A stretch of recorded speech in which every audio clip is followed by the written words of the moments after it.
Сәлеметсіңдер ме балалар? Бүгін біз сендермен 6-шы сабақ «Сен күртеше киесің бе?» тақырыбын өтеміз. Здравствуйте, ребята! Сегодня мы с вами пройдем 6-й урок «Сен күртеше киесің бе?» Ты оденешь куртку?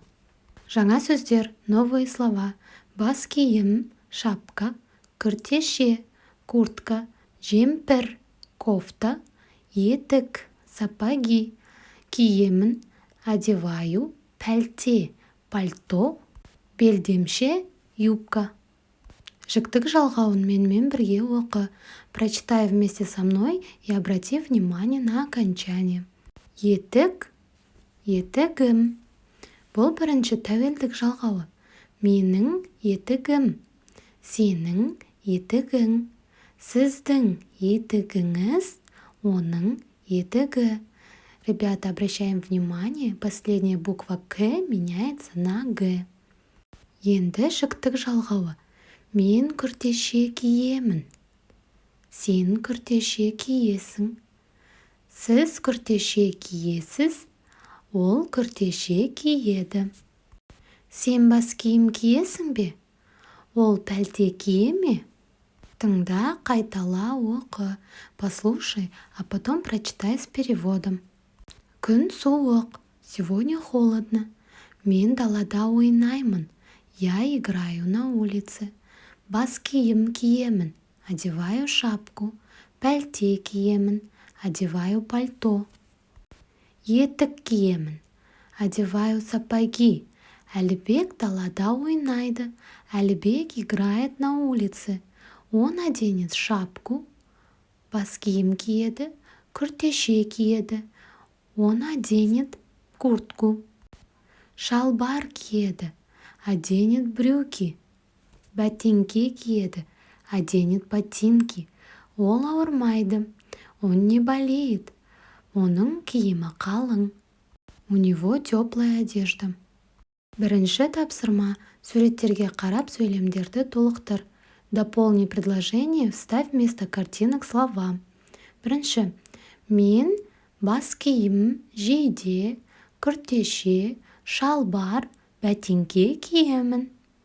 Я одену шапку, рубашку, куртку, брюки и ботинки. Сен бас киім, пәлте, көйлек, етік киесің. Ты оденешь шапку, пальто, платье и сапоги. Ол бас киім, жемпір, шалбар, аяқ киім киеді. Он оденет кепку, любой головной убор, говорим бас киім, кофту, брюки и обувь. Екінші тапсырма. Второе задание. Суреттерге қарап жауап бер. Ответь на вопросы по картинкам. Сен не киесің? Что ты оденешь? Говорим от своего лица. Что вы оденете? На второй и третий вопросы Альбек не киеді. Что оденет Альбек и что оденет Анель? Отвечаете по тексту. Альбек не киеді. Альбек бас киім, шалбар, күртеше, ботинки киеді. Анель не киеді. Анель бас киім, пәлте, етік киеді. Үшінші тапсырма. Третье задание. Көп нүктенің орнына тиісті қосымшаларды жаз. Надо вставить пропущенные окончания. Тәуелдік жалғауы, притяжательное окончание. Сегодня я хочу вам рассказать, как правильно использовать притяжательное окончание. Менің окончание «м», «ым». Сенің окончание «ың», «ің», «ың». Оның окончание «с», «ы». Когда используем окончание «м», «ың» и «с», мы всегда смотрим на последнюю букву вашего слова. Если слово последняя буква гласная, мы добавляем лишь окончание «м», «ың», «с» или же «с». Как узнать, «с» мягко или же «с» твердо?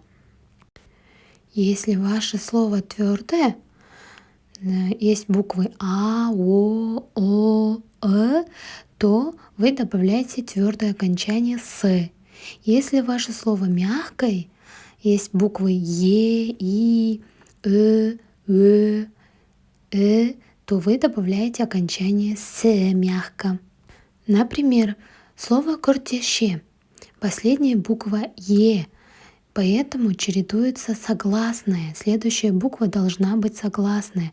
Поэтому мы добавляем лишь где миның только «м», где синің только «ң», где оның добавляем «с» мягко, потому что буква «е» мягкая. А если ваше слово заканчивается на согласную букву, например, етік, то вы добавляете м, ың, и или же Проверь себя.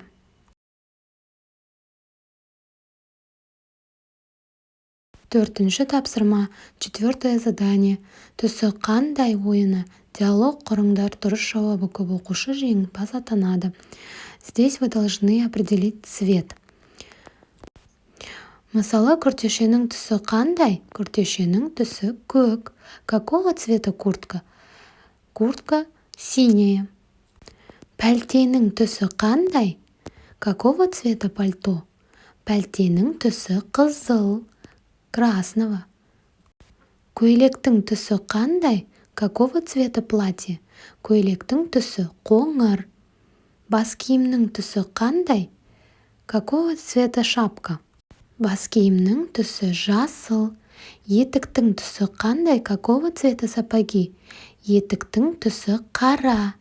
Жемпірдің түсі қандай? Жемпірдің түсі көк.